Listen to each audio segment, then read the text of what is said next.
بیننده سوال کرده بودن در مورد مولانا ابو عبیدالله متوکل رحمه الله.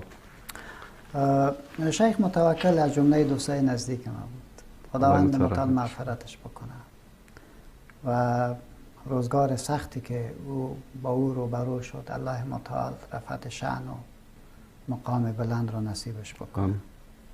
امید بسیار زیادی داشت که با تغییر حکومت و نظام بتانه خدمات ارزنده ای را تقدیم بکنه.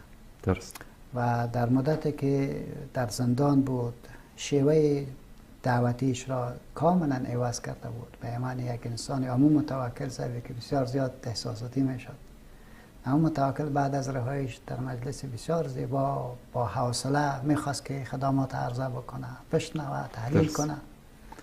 بسیار زیاد امید داشت، ولی متاسفانه انسانهای ظالم و ستمگر، انسانهای جاهل، انسانهایی که واقعا همو دستای کثیفشان را با خون پاکشان آلوده ساختن، کار کردن، جنایت کردن که ملت او را نمی بخشد و یقینا که باید یتخذ منکم شهدا و مقام بلند را او گرفت.